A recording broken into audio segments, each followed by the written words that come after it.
Boa tarde novamente. Nós tivemos um pequeno problema aqui, né? Caímos, mas estamos aqui. Estamos aqui. Saímos do ar, mas estamos vivas Voltamos, em pé. retornamos. Então, muito obrigada por você que está nos acompanhando pelo Tocantins TV. Queremos já aqui novamente apresentar a minha colega, a doutora Alessandra Muniz. Boa tarde, doutora Alessandra Muniz. Boa tarde novamente. Boa tarde a quem já estava, né, nos assistindo e os que estão chegando agora. E é uma felicidade receber a doutora Adelaine, minha amiga, aqui no escritório. Muito obrigada por nos receber. Estou muito feliz. A gente planejou esse momento, né, tentando adequar aqui a sua agenda com o nosso horário, mas conseguimos. Foi uma semana corrida, mas chegamos ao final, né? Sexta-feira, vai fechar com chave de ouro. Né? Sexta-feira, toda lindona, Sextou, assim, né? Sextou. Então, como eu comecei a falar, a doutora Alessandra, ela nasceu em Goiânia, certo? Mas eu vou contar para vocês um segredinho, de que quem nasceu em Goiânia, ali por volta da década de 80, antes Não, de vamos 80, pode colocar 75, mais ou menos. Nasceu em Goiânia porque não tinha hospital na cidade de Guaraíta. Não é Guaraí, né, doutora? É não Guaraíta. É Guaraíta. Não é Guaraí. Tocantins não, é Guaraíta. Pertinho Goiás. de Goiânia. Pensa numa cidadezinha linda, pequenininha, mas maravilhosa. Aconchegante. E o melhor, né? Nós duas somos de lá, temos parentes lá, né? A grata surpresa de nos encontrarmos aqui no Tocantins e conversando, quando ela falou que era de Guaraíta, eu já perguntei, não, você é de Guaraí? Ela, não, eu sou de Guaraíta. Então, assim, eu não sei quem está nos assistindo aí agora de Guaraíta, mas quem já ouviu falar em Guaraíta? Guaraíta, com TA no final, viu, gente? Não é Guaraí, porque, doutora, eu fico chateada quando eu falo que sou da Guaraíta. O povo fala, de Guaraí. Não, não sou de Guaraí. É porque eles brincam, eles acham que não existe Guaraíta, né, no mundo. Não sabe tanto que é maravilhosa essa cidade. Mas realmente eu nasci em Goiânia, mas tenho um carinho muito grande por Guaraíta, é onde estão os meus parentes, é onde está a minha origem, e eu acho que isso é muito importante na vida de uma pessoa. Então, um beijo para vocês que estão me assistindo aí de Guaraíta. E nós temos, viu, bastante pessoas de Guaraíta que com certeza vão nos assistir, ou ao vivo ou depois, mas os parentes, né, sim, doutora? Sim. Queremos já mandar um beijo aqui para a Valda. Minha querida Valda, estou aqui com a sua prima. Beijo para você, prima. E eu não posso esquecer, minha mãe está em casa, aqui em Palmas, me assistindo agora. Um beijo, mãe, te amo. E um beijo também para minha secretária que está lá cuidando dela, Arlete.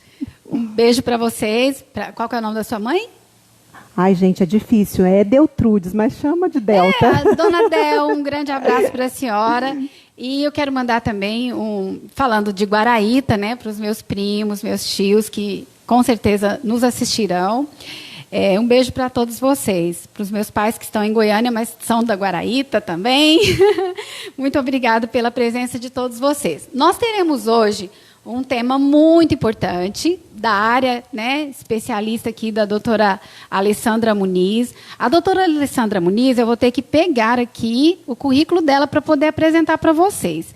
Ela é uma pessoa assim, que realmente é muito atuante nessa área de família, e é importante vocês que nos assistem, nossos seguidores, saberem que existem, né, doutora, essas comissões na OAB e que estão, né, disponível aí para atender as demandas da sociedade. Exatamente. Não só as comissões da OAB, que é uma entidade de classe muito importante, mas nós temos as outras comissões também do IBDFAM. Sim, exatamente. Então, a doutora Alessandra Muniz, ela é presidente do IBDFAM Tocantins, conselheira estadual da OAB Tocantins, conselheira do Conselho Nacional do Idoso, vice-presidente da Comissão Nacional do Idoso do IBDFAM, membro da Comissão Especial de Direito de Família do Conselho Federal da OAB. Deu aí para captar, né, gente? Nós estamos com uma pessoa nada mais, nada menos que lidera aí muitas áreas de importância máxima para a sociedade, porque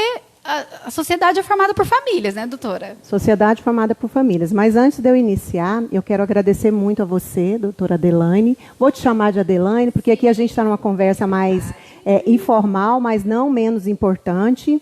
E mandar também um abraço para o senhor Gleidson Ricardo, que é o idealizador e fundador da Tocantins TV, que abriu esse espaço para eu poder falar um pouquinho do direito das famílias. E como a doutora falou, o direito das famílias, ele hoje é plural. né? Está em voga muito dentro da nossa sociedade moderna. Exatamente. Doutora Alessandra, eu fico muito à vontade de falar com a senhora. Vou manter... Vamos para um bate-papo. Vamos para um bate-papo bem tranquilo. Eu sei que a senhora tem muita coisa importante para nos passar. Eu sei que dos seus compromissos também. Nós também, né? O Gleidson, um abraço aí para você, a Poliana. Obrigado aqui ao Marcelo, que está nos ajudando. Sim, Marcelo, muito obrigada mesmo. Tá Marcelo aqui. que colocou aqui a doutora aparecendo aqui com a Madonna. Madonna, com o gente, Madonna, hein? fio. Década de 70, né? Agora vocês sabem mais ou menos a minha idade. Não parece, né? Porque, assim, tão super jovem, mas... Já vou cantar daqui a pouco. Exatamente. No final, tá, gente? Ela vai fazer uma palhinha de Madonna para nós. Eu fico muito feliz porque nós estamos com mais de 180 mil seguidores. É isso, Marcelo? Mais de 180 mil. Ficou agora. Sim. Não mandamos um beijo e um abraço para nossos amigos aqui do Tocantins, né? Falamos tanto de Guaraíta, de Goiânia, esquecemos do Tocantins. Um beijo para vocês aqui de Tocantins e de Palmas. Exatamente. Nossos colegas advogados do Tocantins, nossos amigos, parceiros. Quero agradecer a todos que estão nos assistindo agora ao vivo e posteriormente também, aqueles que não puderem assistir agora, com certeza nos assistirão, né? E eu sei que são seguidores fiéis ali da Tocantins TV, que poderão também seguir a doutora Alessandra, me seguir se quiserem depois. Nós temos realmente essa honra de poder servir a sociedade, porque, como eu disse, nós temos seguidores não só no Tocantins, nós temos seguidores em outros estados e também até fora do país. Então, a nossa responsabilidade, a Tocantins TV, ela tem uma responsabilidade com a sociedade. E esse assunto é muito importante para a nossa sociedade, né? A senhora que trabalha há muito tempo nessa área sabe da importância do conhecimento que deve ser gerado, né? Porque eu acredito que, embora muitas pessoas convivam com os conflitos familiares, não têm conhecimento real, né? Não tenham aí, talvez, os conhecimentos necessários dos seus direitos, né? Sim. Dos seus deveres, porque nós falamos em direito, mas não podemos esquecer dos nossos deveres. E o direito de família, ele é essa via de mão dupla, né, doutora? Exatamente. Eu gosto muito de falar o direito das famílias. Como eu citei anteriormente, não te corrigindo, mas é porque eu gosto de falar do direito das famílias, porque hoje a família ela não consiste só numa família patriarcal. Como eu disse, estamos vivendo uma sociedade plural, então existem vários tipos de família. E saber o direito das famílias não é somente saber de leis, não é somente olhar a letra fria da lei. Doutora, que eu costumo dizer o seguinte, que além da lei, hoje, nessa sociedade moderna que nós com mais se colocar no lugar do outro, as dores que o outro... Eu costumo sempre dizer que o profissional ele é um pouco psicólogo também. Ele tem que saber atender aquela demanda não só por leis, mas também de sentimentos, entender a outra pessoa, se colocar no lugar do outro. Então, essa construção de uma família mais humanizada, eu aprendi muito isso com o IBDFAN na época de escola ainda, de faculdade, né? De escola não, de faculdade. Exatamente. E aí nós, como você mesmo disse, há muitas questões que... Não sai aí do... Voltamos. Pessoal, vai nos perdoando aí. A gente está com esse probleminha técnico aqui, mas nós estamos aqui. Não sei se vocês ouviram a última fala da doutora como eu Alessandra. estava falando, muitas pessoas não conhecem dos seus direitos em relação à área de família, porque vem mudando muito. Então, assim, a legislação não está acompanhando o avanço da família na sociedade. Então, há decisões que se embasam para decidir aquele caso concreto, e não somente a lei mais, né? Exatamente. Nós vamos tentar ver algumas perguntas que vão aparecer aqui para nós, mas eu vou deixar mais para o final, vou deixá-la mais à vontade agora, e as perguntas nós vamos mandando no final.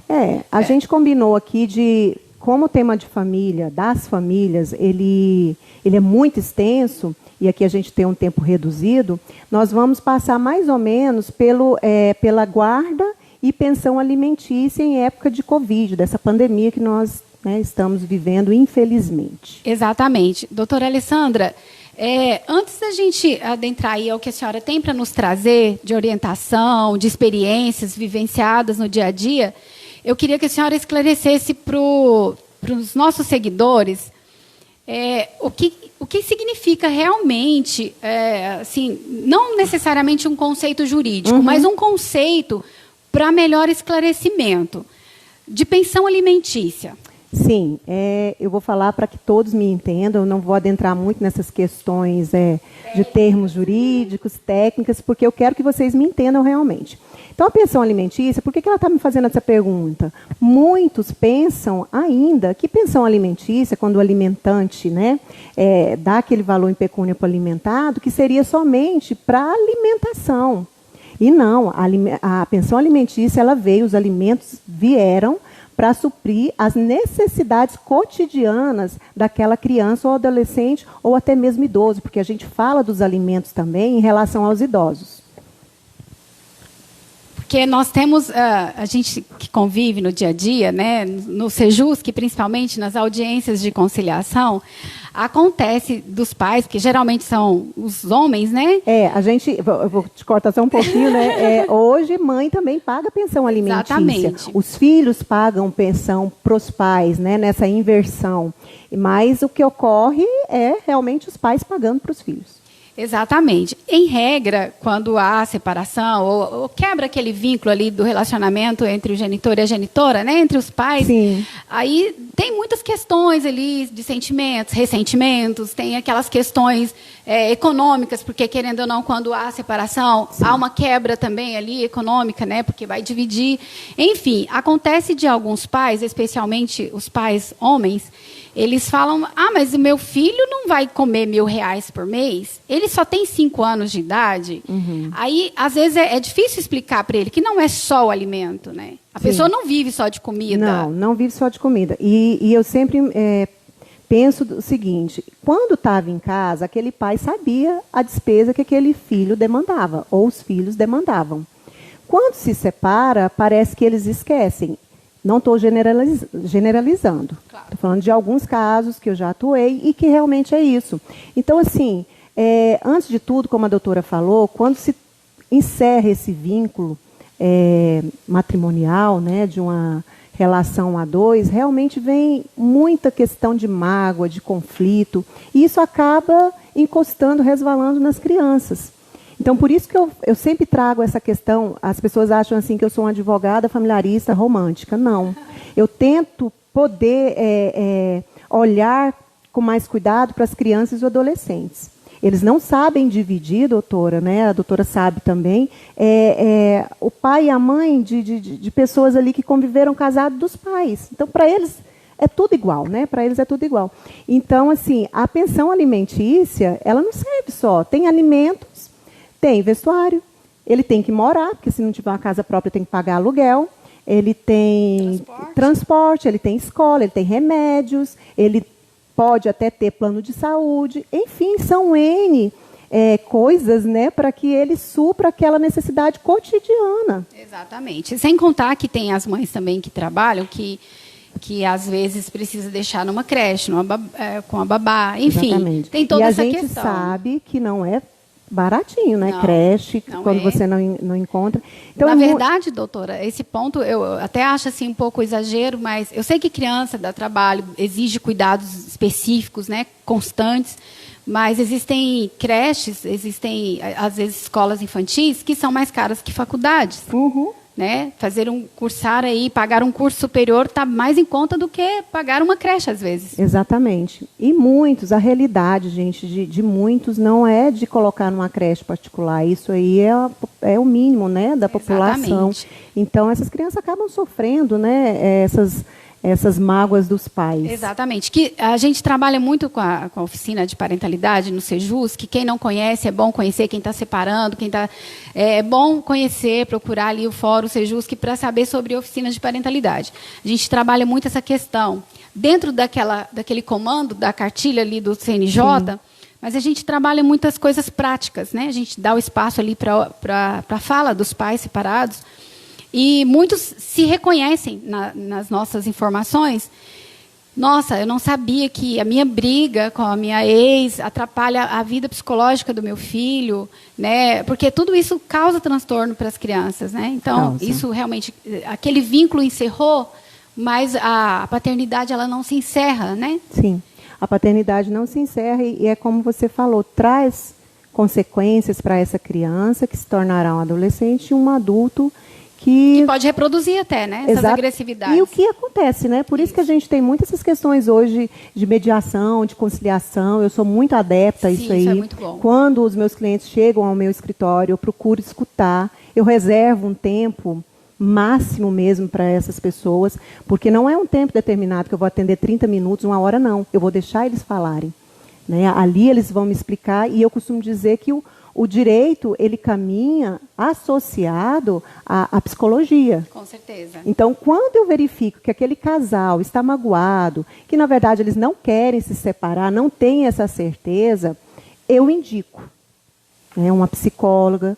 Eu não faço nada naquele momento. No momento que você já vai ter um olhar criterioso a partir do tempo que você vai atuando nessa área. Exatamente. Então, aí, quando eu vejo que há ainda chances de reconciliação, eu não faço o divórcio ali naquele momento. Doutora, antes da gente prosseguir, né, vamos dar uma palhinha aqui para os nossos seguidores. Vamos lá? Vamos. Nosso Gleidson Ricardo está nos acompanhando. Isso é muito importante para nós, viu? Obrigada pela João sua Castro, boa tarde. Franci Carvalho, boa tarde. Jorge Severo de Costa Severo. Esse é muito severo. Boa tarde. O Gleidson está dizendo aqui, eu pago pensão ao meu filho de 19 anos. Um amigo estranhou, mas eu disse, ele faz faculdade, o pai tem que ajudar, mesmo que não seja obrigado. Na verdade, além de ser obrigado, porque está estudando ainda, né? Mas parabéns olha por pagar a pensão. Dele? Gleidson, nosso Gleidson aqui. O Gleidson, que maravilha que você tem esse olhar, Gleidson. Apesar, como a doutora falou, de ser obrigatório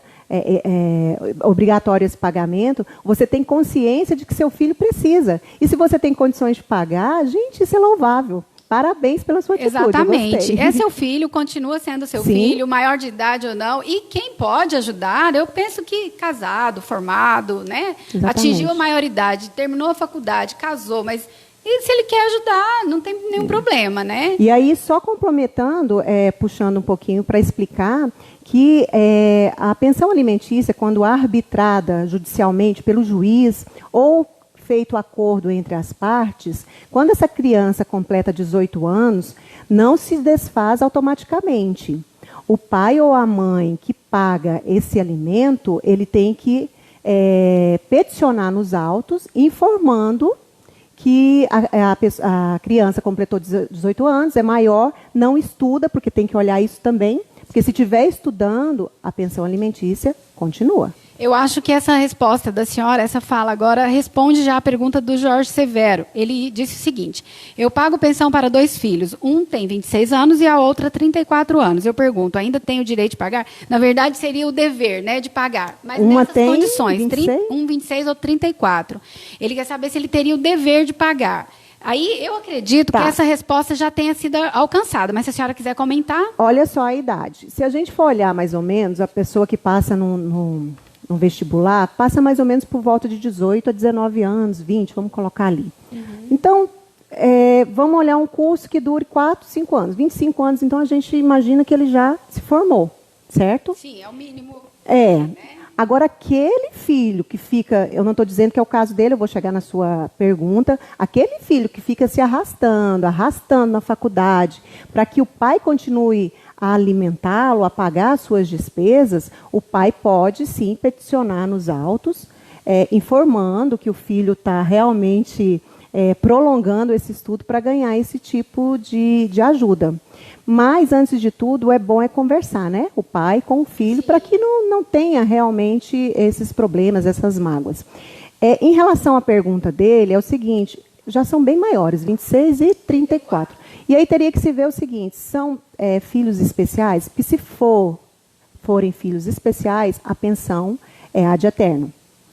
Tem essa questão, né? Então, cada caso é um caso, não dá para responder de forma genérica. Não dá, né? porque... Assim, se sim ou não, tem que conhecer. Ou não, tem que conhecer. Isso. Eu não conheço do caso dele, então é mais ou menos o que eu posso dizer, que se forem especiais, realmente todo filho que é especial demanda pensão alimentícia. Nesse caso aí, o mais sensato é ele conversar realmente, ver as necessidades dos filhos, e se ele tiver alguma dúvida jurídica, procurar um profissional, né? Exatamente. Pode procurar um advogado, procurar a defensoria pública. E a gente sempre ajuda filho, não tem jeito, né? O pai que se importa realmente com o filho pode estar com 40, 50 anos, 60, se tiver verdade. O pai ou mãe vive, vai não ajudar. Não é por nada não, mas os meus pais ainda me ajudam. A minha mãe me ajuda também. Não tem jeito. Eu não tenho mais meu pai, mas minha mãe me ajuda. Olha, Alessandra Dias Carvalho, o pai dos meus filhos. Alessandra, eu agradeço a sua presença aqui. Eu vou deixar a sua pergunta para a fala da doutora Alessandra, que eu acredito que ela vai responder. Mas eu já vou falar aqui, que a senhora vai acolhendo aí. O pai dos meus filhos, desde janeiro, não paga pensão, como eu faço. Eu acredito que durante a sua fala dá para responder, mas a senhora já vai guardando aí. Eliane Tavares de Souza Rosa, obrigada pela sua participação. Quando o pai nunca pagou pensão alimentícia, desde a separação de ambos, né? O casal separou, a criança tinha 4 meses, hoje a criança já tem 4 anos, cujo pai nunca pagou nada. É um caso bem assim específico, né, doutora Alessandra, que ela pode também ver se ela já entrou com pedido, se ela, né? Porque nesse caso ela tem que procurar primeiramente aí. Exatamente. Se eles não ajustaram nenhum acordo e se não há uma decisão judicial, ela tem que ajuizar uma ação de alimentos. A doutora Elisiane Ferreira Machado, minha sócia querida, um grande abraço, um beijo, obrigada por estar nos seguindo aí. Ela mandou aqui 2 carinhas para nós. Eu acho que ela quis dizer que nós estamos bonitas. Um beijo para você. Obrigada. Artenisa Alves Ferreira, Daniel Alves, olhar aí. Olha, Daniel Alves, não sei quem é você, mas a Artenisa está mandando você assistir a gente. Fique esperto. Como é que é o nome dele? A Artenisa Alves está pedindo para Daniel Alves olhar isso aqui. Eu não vou falar seu nome, porque depois você pode até... Mas obrigada. Obrigada pela participação. De repente, né, ele é pai, de repente ele está pensando em ser pai, né? De repente ele está pagando a mais ou até a mesmo menos, para tirar uma dúvida dele. Para tirar uma dúvida, é isso aí. Exatamente. Seja lá o que for. Se eu fosse você, assistia. Jorge Severo. Só que meus 2 filhos, todos os 2 têm nível superior. Daniel, Jorge Severo, você já... Então aí, obrigatoriedade do senhor continuar pagando essa pensão alimentícia não há. Desde que demonstre nos autos que não tem essa necessidade. Exatamente. Agora, de comum acordo do senhor com seus filhos, aí é outra coisa. Então, eu quero agradecer aqui a participação de Adriano Cunha, meu irmão. Um beijo, maninho. Meire F. Lemos. Ele está lá na Guaraíta? Ele está em Goiânia. Está em Goiânia. Mas é da Guaraíta também. Eu já ouvi falar dele. Mas aí ele fala que nasceu em Itapuranga, pelo mesmo motivo. Não Gente, tinha por que hospital. vocês não falam que nasce em Guaraíta? Não tinha hospital na Guaraíta, né, não, maninho? Mas lá é tão bonitinho. Boa tarde, me tire uma dúvida. Meu filho tem 15 anos, estuda, o pai não paga pensão, faz uns 9 meses e nunca mais. Ok, nós vamos aqui prosseguir com a nossa fala. Você vai falar agora inicialmente da guarda, né? Dos tipos de guarda. Vamos continuar. Vamos continuar aqui na pensão? Eu só vou pedir um favor para o Marcelo. Você pega água para mim, por gentileza? Obrigada. Isso mesmo. Então, gente, ele vai pegar aqui. Vou deixar a doutora Alessandra seguir à vontade do formato que ela achar melhor para atender as perguntas de vocês. Então, tá bom? Eu acho interessante quando vocês vão perguntando, porque eu vou desenvolvendo o tema e tirando as dúvidas, porque aqui não é uma palestra, é um bate-papo. Né? Vamos lá. Vamos deixar a guarda por enquanto, vamos falar da questão da pensão alimentícia nessa época de pandemia. A Alessandra falou que Alessandra é o nome de uma prima minha. Ela falou que não recebe pensão alimentícia desde janeiro. O pai não paga. Foi a primeira pergunta. Alessandra, isso foi estabelecido realmente numa decisão judicial ou num acordo? Deveria saber como que foi. A senhora poderia explicar as 2 hipóteses, porque daí daqui encaixar, né, ao caso dela, ela já vai ter uma orientação de como proceder. Até porque se ela não teve nenhum acordo, ele não se sentiu ainda responsável, né, como pai.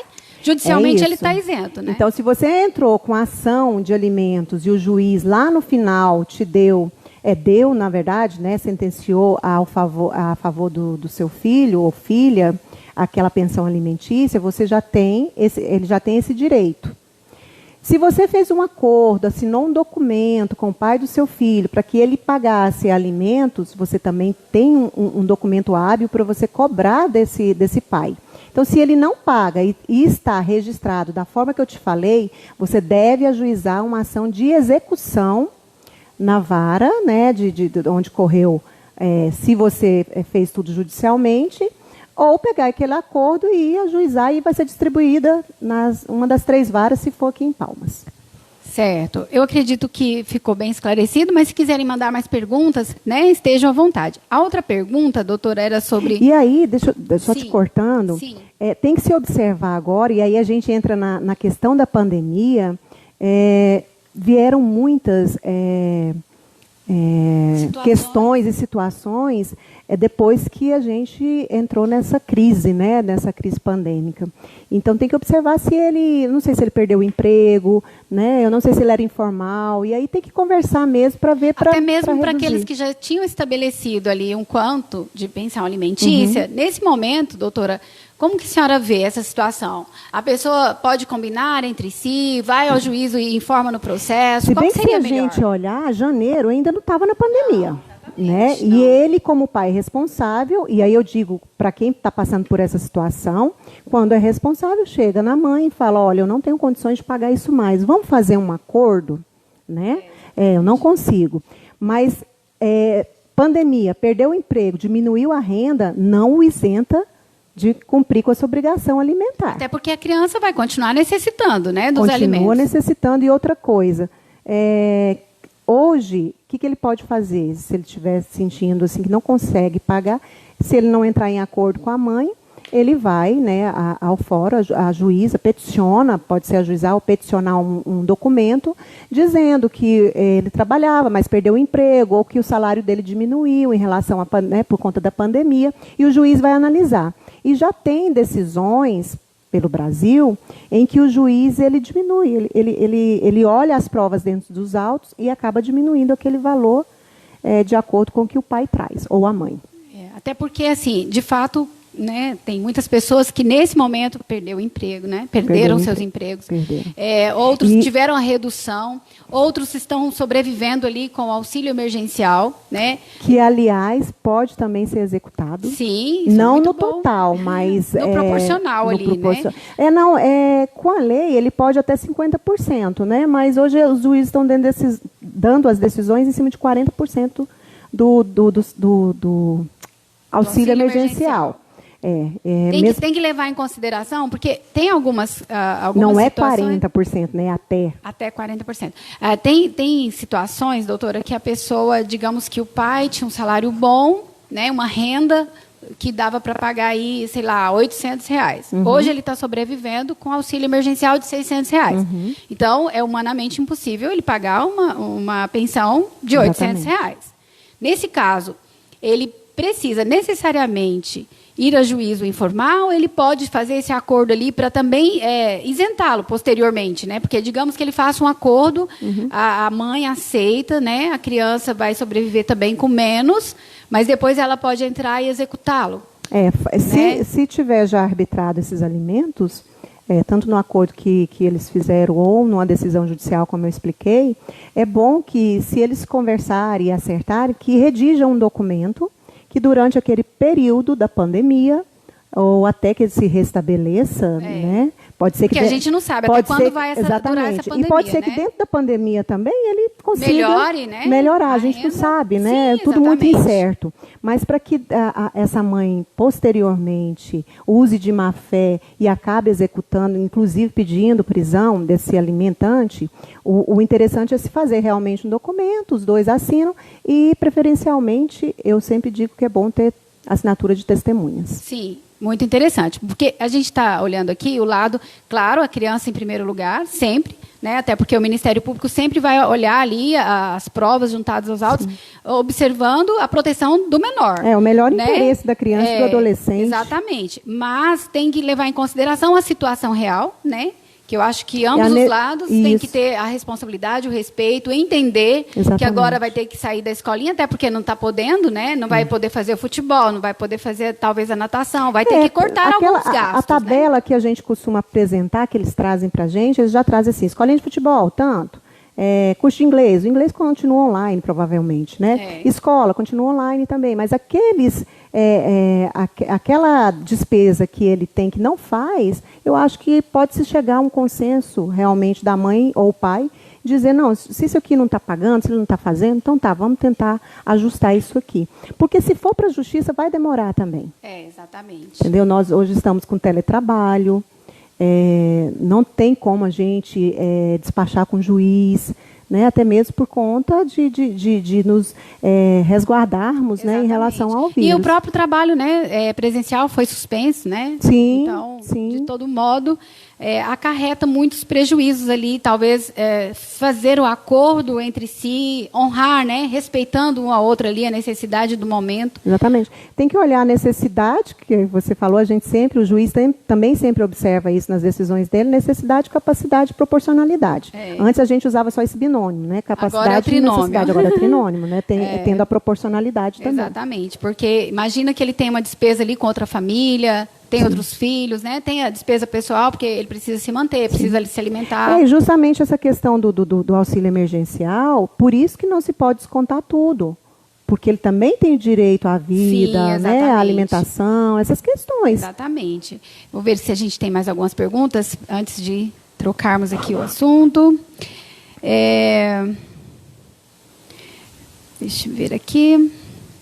E a gente nunca pode esquecer que hoje a gente é tutelada essa questão da garantia à criança e ao adolescente, né, o melhor interesse da criança e do adolescente, que antes não se olhava para a criança dessa forma, né? Exatamente. E aí, com o Código Civil de 2002, não foi nem Código Civil de 2002, foi um decreto lá em 1946, quando surgiu a guarda. E eles começaram a olhar um pouquinho mais para essa criança. Que realmente precisava de um apoio, exatamente, né? Porque às vezes o pai ou a mãe, né?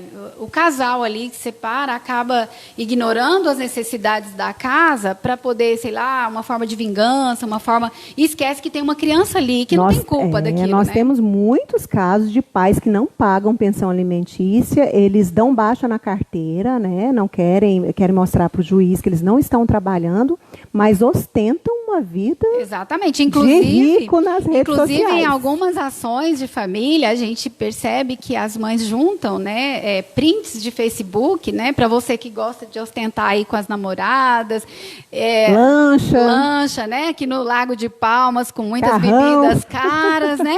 É sempre bom você lembrar que tudo isso vale como prova. Ele é desempregado, principalmente engenheiros, né? A gente tem algumas situações. O servidor autônomo é muito difícil a gente provar. O engenheiro, mas não é impossível. Ele para de pegar a RTs, eu acho que fala, né? Para poder provar que não está trabalhando. Mas a vida continua ostentando, bebendo, saindo, né? Exatamente. E a pensão alimentícia também para ex-mulher. É bom lembrar disso, né? Sim, não é igual a pensão alimentícia para o filho, né? Hoje é determinado um período para que ela se restabeleça. Ex-mulher ou ex-companheira, para que se restabeleça. E dentro do que ela trouxer de provas também. É verdade. E aí nós temos a outra figura, que aí depois a gente pode conversar, dos alimentos compensatórios, que é muito novo, não está dentro do ordenamento jurídico, mas a doutrina e jurisprudência já vem falando muito nessa questão de compensação. Se o cônjuge ficou com mais bens e o outro não, o patamar, né, ali diferenciado demais após a separação, esse cônjuge que se sentir prejudicado com as provas que ele tiver, ajuiza uma ação de alimentos compensatórios. Bom. Isso aí vai dar um tema para um outro programa, pode ter certeza. Tem muitas... Nossa, olha, gente, contrato de namoro, principalmente nessa época de pandemia, se é válido, se não é válido, se esse contrato de namoro é união estável, quais são os requisitos que diferem um do outro. Então, são muitos temas. Sim, nós vamos ter bastante programas pela frente, viu, gente? Tomara que vocês... Eu vou amar, pode me convidar, que eu amo falar direito de família. Já está convidada. Ademir, amigo do meu irmão aqui, está mandando um abraço. Um abraço para você. Abraço para você também. Obrigada por estar nos assistindo. Tem uma pergunta aqui, deixa eu tentar abrir, que é um pouquinho grande. Doutora, ele ainda diz que se eu estou vivendo só de pensão, quando compro, falar algumas coisas muito desagradável e tem uma ação, mas está difícil. Compra essa pensão. Outra coisa, ele nunca aumenta, diz que só aumenta em juízo. Ele é autônomo. É mais ou menos isso que você estava falando, né? Colocou o nome, não, né? Meire F. Lemos. Meire, obrigado pela sua participação, mas eu acho que eu não entendi bem a sua. Mandar novamente. Da parte que eu entendi é o seguinte, ele fala que não vai majorar, aumentar. Então, você que tem que correr atrás do direito do seu filho agora. Pode ser também isso. Nessa questão aqui, que talvez pela prática que a gente tem, dá para compreender que ele fica falando que ela fica só comprando. Talvez aqueles pais que falam, ela está gastando o dinheiro da pensão com ela mesma. Tem muito isso, né, doutora? Tem muito isso de em audiências eles falarem, não, mas eu quero pagar pensão para o meu filho. Eu não vou sustentar a mãe. Gente, não tem como. Não é sustentar a mãe, mas não tem como dissociar um filho menor que vive com a mãe. A mãe vai morar naquele local que, por exemplo, está utilizando o seu dinheiro da pensão alimentícia para o filho. Vai se beneficiar? Vai, mas ela tá cuidando do filho, não tem como se dissociar disso. Só quando esse filho realmente chegar na maioridade e dependente, aí sim. Mas, assim, você que paga a pensão alimentícia, a lei te garante também que você possa demandar para que ela apresente, a pessoa apresente, a prestação de contas. Nós tivemos uma decisão agora recente no Superior Tribunal de Justiça, o mês passado, da terceira turma, que referendou isso aí. Então, assim, eu estou incomodada, ela está gastando com salão. Tá, então vai a juízo uma prestação de contas que ela vai demonstrar. E aí, mães e pais, né, porque aí a gente entra nos dois lados, sim, tanto um quanto o outro paga a pensão alimentícia e recebe, é bom que vocês, uma dica, né, já aqui, para guardar os comprovantes. É super estranho ter que guardar comprovante de mercado, de compra de farmácia, de fraude, essas coisas, mas tem que guardar. Porque no eventual ação, tem como vocês provarem que aquele dinheiro está indo para aquele gasto. Exatamente. Jorge disse o seguinte, doutora, parabéns pelo programa, a doutora tirou todas as minhas dúvidas, muito obrigada. Obrigada. Obrigada, Jorge, que bom que fomos, né, realmente esclarecedores aqui. Ângela Oliveira dos Santos, meus filhos estão sem receber pensão desde dezembro e já tem uma ação, mas ele não cumpre. Nessa situação, doutora, o que a senhora tem para nos dizer sobre o não cumprimento na execução? Tá, vamos olhar o seguinte, não sei do caso concreto dela que ela diz que tem uma ação. Agora, eu não sei se é uma ação de alimentos, de conhecimento que está tramitando ainda, que está correndo. Pelo que eu entendi aqui, já é execução. Execução? Já tem a ação de execução, mas ele não cumpre. Execução. Isso. Ele não cumpre. Vamos lá. Antes do nosso Código de Processo Civil, que é o que rege o processo da execução, dentre outros processos, ele diz hoje que se atrasar de 30 a 90 dias. Então, antes, com a súmula do STJ, eram 3 meses anteriores. Se ele tiver atrasado 3 meses anteriores, você já pode ajuizar, né? Uma execução, mas ela não está na execução, tá? Está na execução. E ele não paga? Não paga. Tem que ver o porquê do processo dela. Mas, continuando a minha explicação, ele provavelmente atrasou esses 3 meses, ela ajuizou uma ação, inclusive pedindo pelo rito da prisão. Nós temos 2 ritos. Ele vai ser preso e temos o rito daquelas prestações que estão lá atrás, que vai ser constrição do patrimônio. Então, se tiver algum patrimônio no nome dele, dinheiro em conta, isso vai ser bloqueado. Se não tiver, infelizmente, é complicado, né? A gente receber. Mas aí vem para a prisão. Ela está falando que já tem uma ação de execução. Provavelmente esse processo dela ou está parado, ou ele ainda não foi encontrado. Porque o que acontece, doutora? A senhora ajuizou a ação de execução, está demorando demais. É alimentos. Concordo, é alimentos. A justiça deveria ser mais rápida, porque ali tem criança ou adolescente realmente necessitado de alimentos. Por isso se chama essa questão emergencial. Exatamente. Tem provisórios que os juízes decretam. O provisório, para quem não sabe, quando você ajuiza uma ação de alimentos, no início, o juiz de plano, já ele, sem escutar a outra parte, dentro do que você trouxer nos autos, ele aplica um valor, tipo 10% do salário mínimo. Você pediu 30%, mas ele não analisou as provas ainda e ele te dá 10%.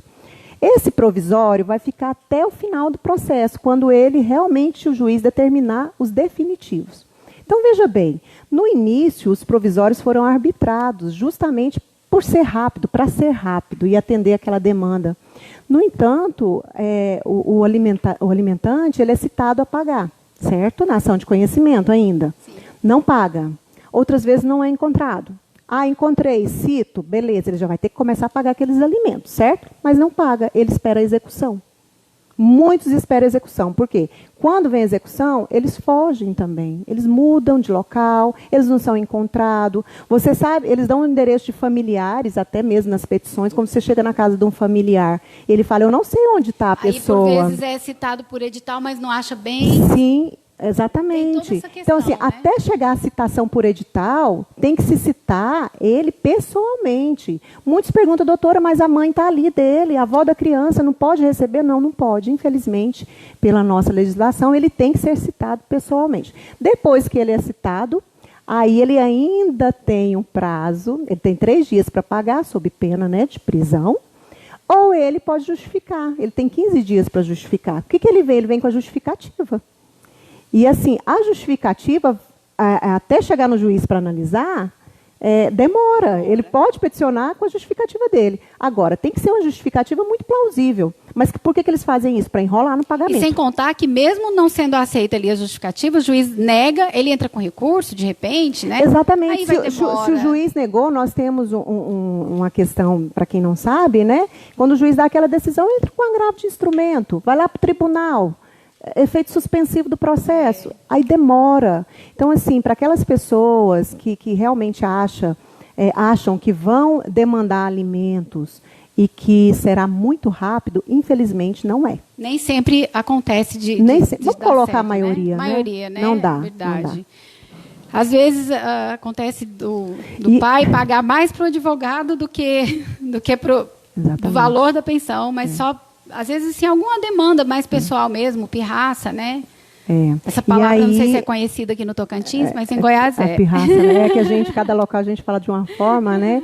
Mas, e principalmente nessa época de pandemia, o que acontece? Recomendação de CNJ, depois decisões do STJ, certo? A lei agora 14.000, depois eu olho para vocês direitinho, que foi agora recente, 2020, que é do regime transitório por conta da pandemia, que vai valer só um período. Essa lei diz o seguinte, devedor de pensão alimentícia, decretada a prisão dele, se ele estiver preso, ele pode impetrar um HC, né, um habeas corpus, e ele sai da prisão para cumprir em casa. E qual a eficácia que tem esse cumprimento domiciliar? É isso que nós, estudantes da área de família, né, os grandes doutrinadores, vêm questionando. Porque aí eu tenho que balizar o direito à vida desse pai que está preso, que pode pegar o vírus, né, ter o vírus Covid, e aí é o direito à vida dele, mas tem o direito à vida da criança também. Exatamente. Então, o que tem acontecido? Tem algumas decisões que... Teve uma decisão recente de Mato Grosso que o juiz fez o seguinte, ele suspendeu a prisão, tinha uma prisão decretada, porque se ele decretasse, ele ia para casa, não ia cumprir. E aí o que ele fez? Ele suspendeu aquela prisão, que são aqueles 3 meses, e os meses anteriores ele pediu a constrição do patrimônio, bloquear. Né? A gente já falou de salário, bens que estejam no nome dessa pessoa. Quando terminar esse período, aí sim volta a questão da prisão. Ele já pode ir para a prisão se ele não pagar ou não justificar. Sim. Agora, se ele for cumprir em casa, ele cumpriu, ele não vai pagar. Eu vou ter que ajuizar uma nova ação de execução e aquela via crucis, né, de citação, de resposta, de recurso. Nesse período de pandemia, muitas coisas ainda estão assim por vir, né, de benefício até para esse devedor. Exatamente. E pode ser prejudicial, né, aquele menor ali que está precisando. Mas é uma emergência, uma urgência que o juiz vai ter que ponderar realmente, né? Porque digamos que ele mantém a pessoa ali, aquela prisão, a pessoa contrai o vírus, né, tem toda essa responsabilidade. Mas com essa recomendação e decisões do STJ, principalmente a decisão do STJ, que erga, né, para todos os tribunais, primeiro ele tem que ver essa questão do pai, né, de grupo de risco, tudo, mas eles estão dando, sim, sabe, estão concedendo o HC para esses pais cumprirem em casa. Ou, na melhor forma, suspensão, que é o que nós estávamos falando. Existe um doutrinador chamado Conrado, ele é do Sul, junto com o Cristiano Chaves. Eu acho que quem é da área vai saber quem é Cristiano Chaves, são doutrinadores da área do direito das famílias. E eles estavam falando justamente sobre essa questão da suspensão. E que bom que alguns juízes estão fazendo essa suspensão.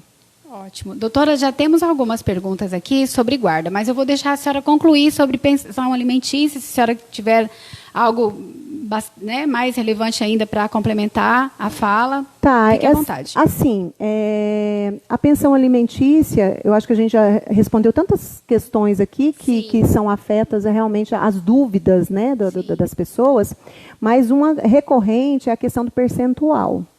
Tá? Então, assim, muitos falam o seguinte, é 30% dos ganhos daquela pessoa, ou do salário mínimo, porque dentro da nossa legislação brasileira, a gente não pode associar uma dívida falando que é salário mínimo, né? Mas a pensão alimentícia eu posso, então eu posso jogar um percentual em cima do salário mínimo, certo?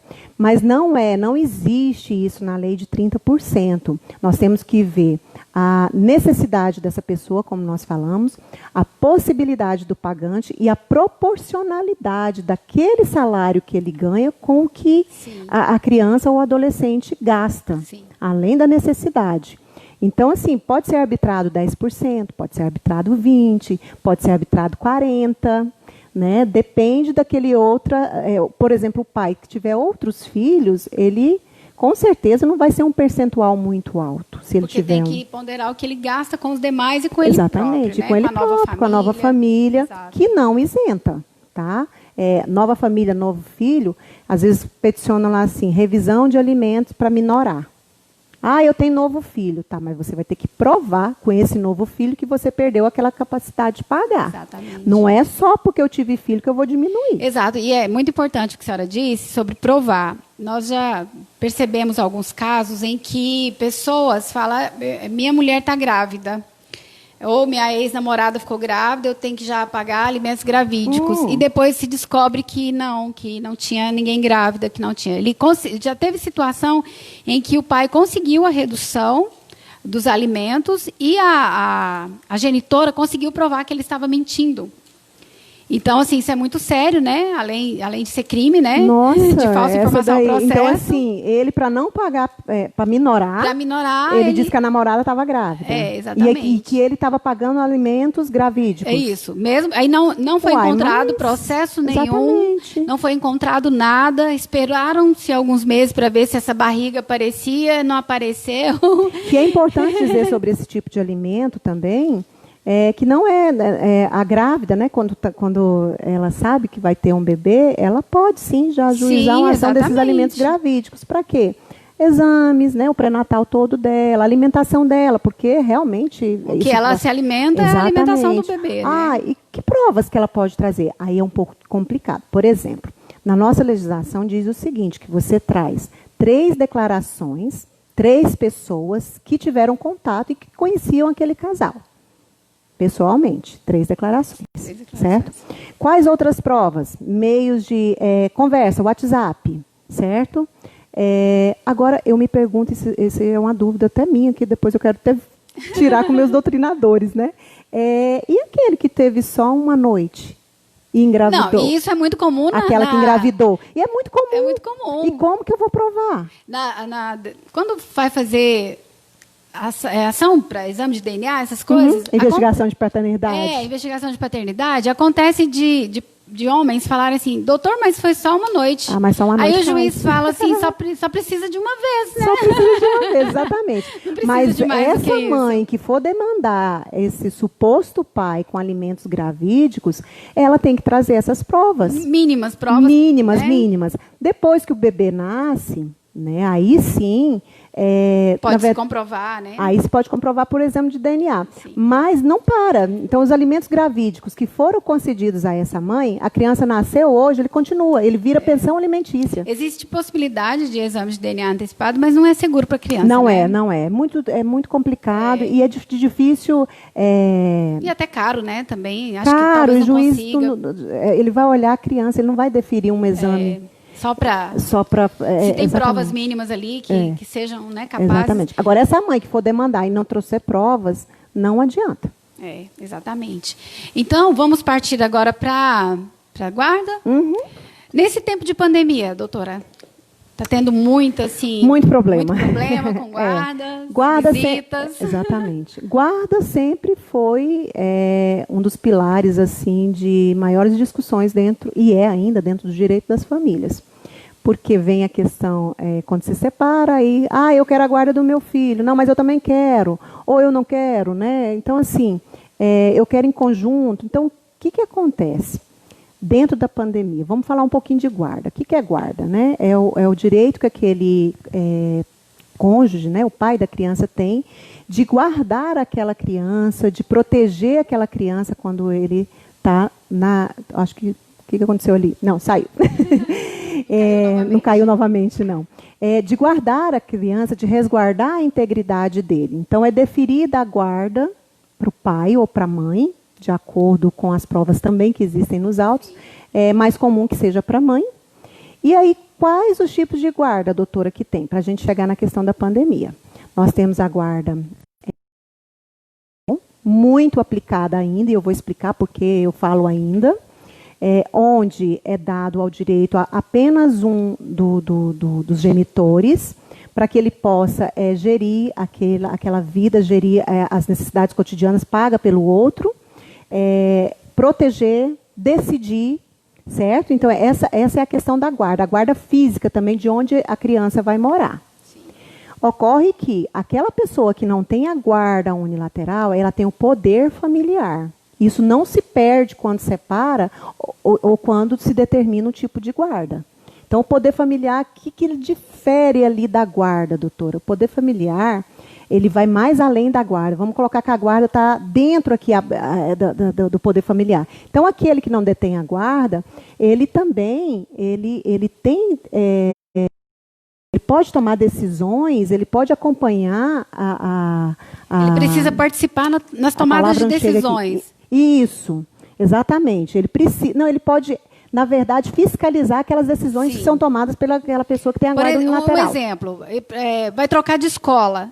Eu vou trocar e não vou nem avisar. Exatamente. Não, tem que avisar. Tem que avisar, é isso, mais ou menos isso aí. Outra coisa também, vou viajar, eu tenho a guarda unilateral do meu filho, mas eu preciso daquele poder familiar ali, do pai, que ele assine. Então, isso não se perde assim. Muito difícil perder a questão do comunicação poder. Em caso de mudança, exatamente, né? E que aí, comunicação em caso de mudança, se não fizer, isso acarreta também e desmorona lá para alienação parental, que é outro tema. Né? Tá vendo? Então, nós já temos aqui mais 3 novos temas para a gente debater. Nosso programa já está quase terminando, a gente vai focar agora na guarda. Temos a guarda compartilhada.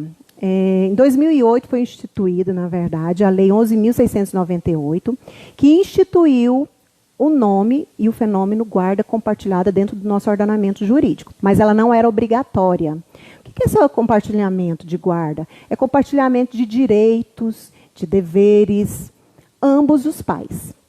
Entendeu? Não é só um que vai decidir. Porque na guarda unilateral eu decido, o outro fiscaliza.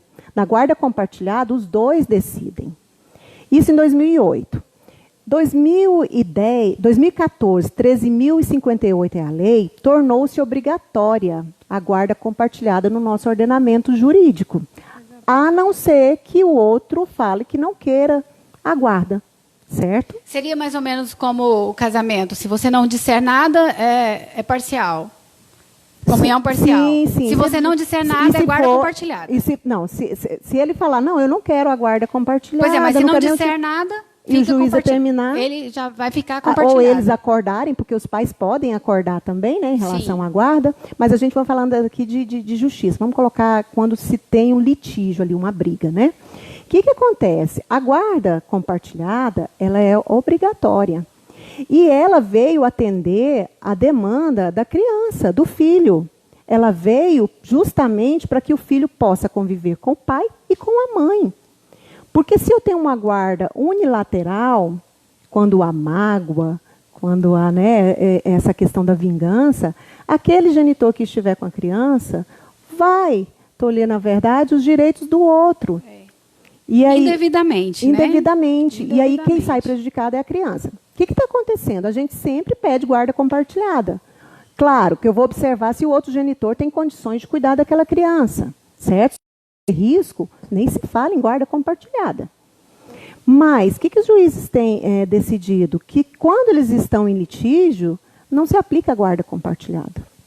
Mas a guarda compartilhada veio justamente porque esses pais estão em litígio. E se eles estão em litígio, que eles fiquem em litígio entre eles, mas não coloquem os filhos.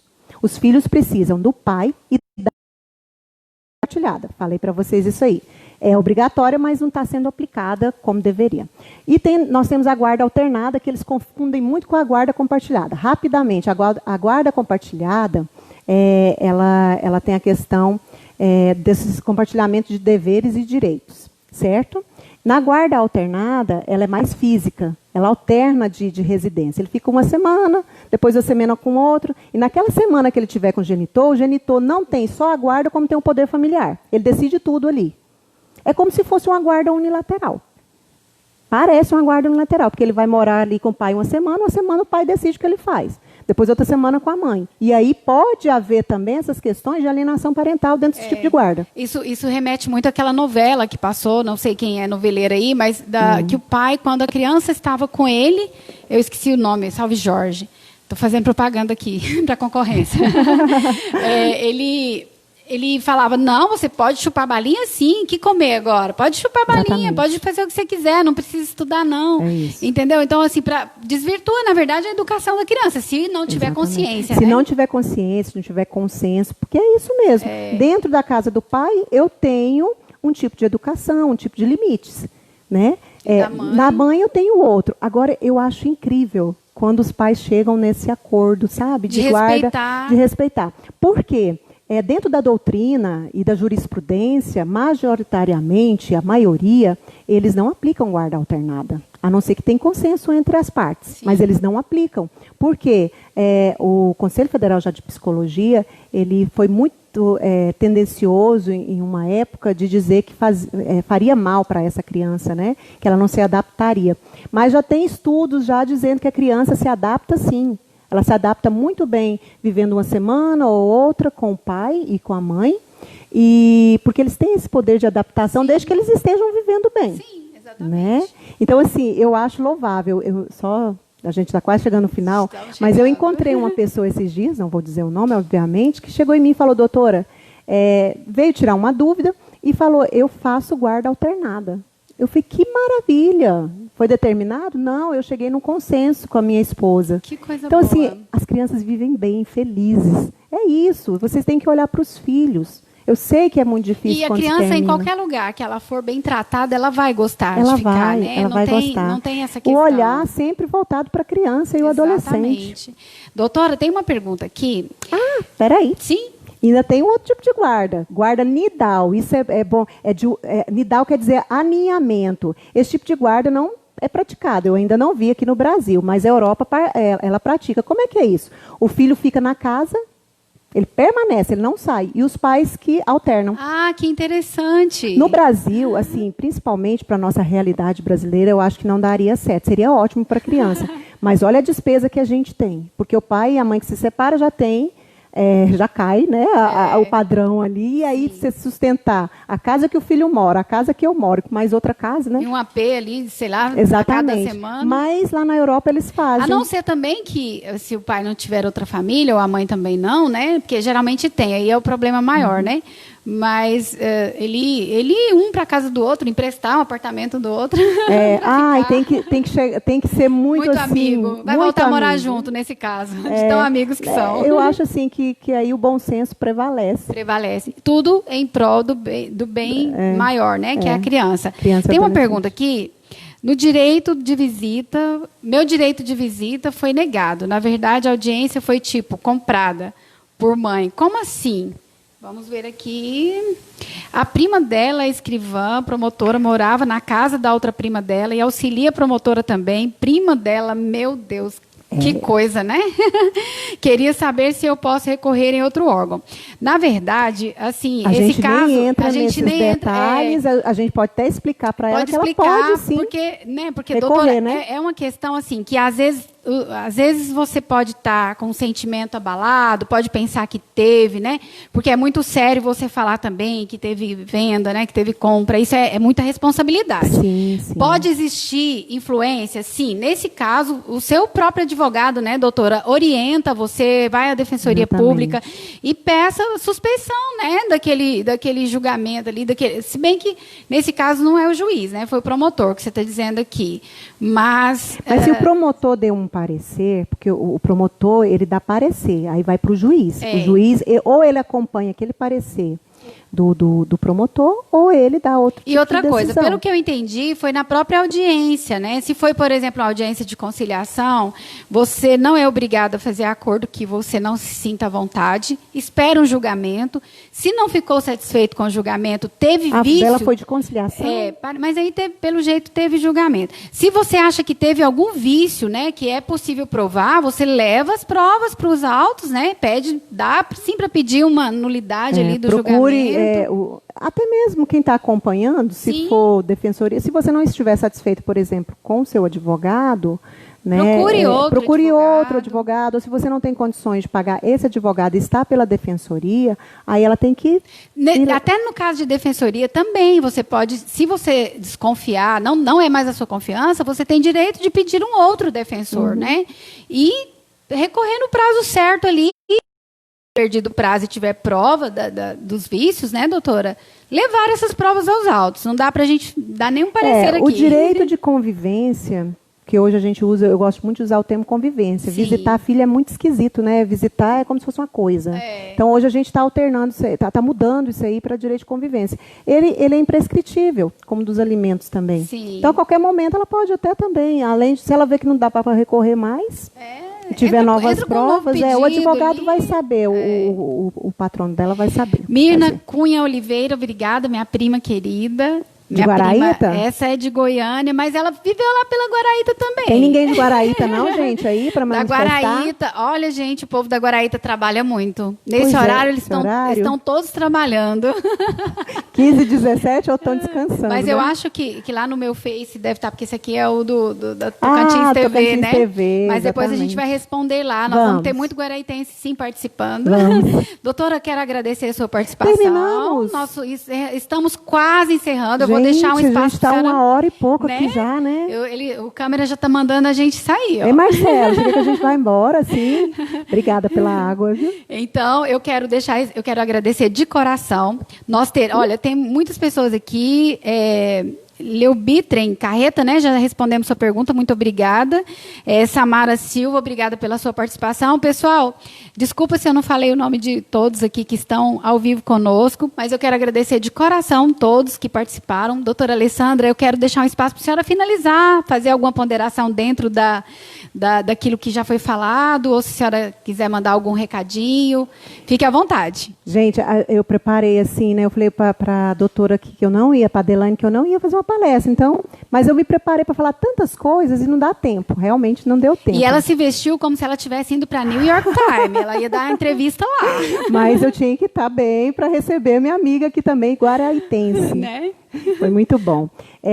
Então, assim, agradecer aos que participaram, né, conosco ao vivo.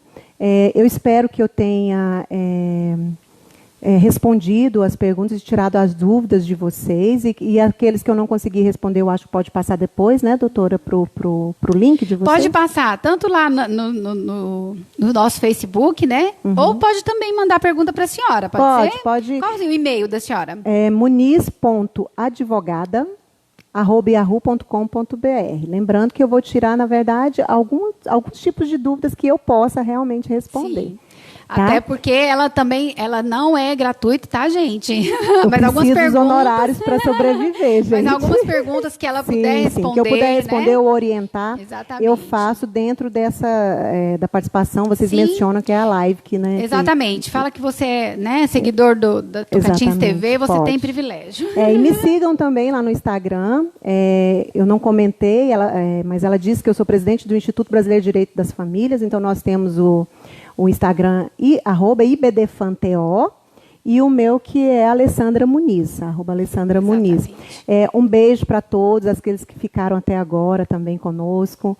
Um beijo para os guaraitenses, para os goianienses, para os palmenses, para os tocantinenses. E muito obrigada. Amei participar e já passou tão rápido. Nós teremos outros momentos como esse, com certeza. Eu gostei muito, aprendi muito com a senhora aqui. Eu sei que a senhora tem muito para nos auxiliar como sociedade. Ela está falando isso, mas isso aqui, ela é ótima em conciliação, mediação.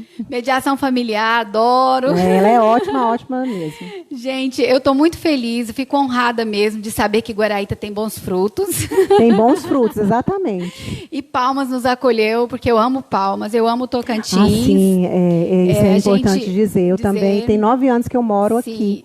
E eu amo realmente essa cidade. No início foi um pouco difícil, eu não vou mentir para vocês, não. Calor demais, né? Longe da família, eu acho que a maioria que vem para cá. Sim, olha que eu vou dizer para a senhora que tem dia...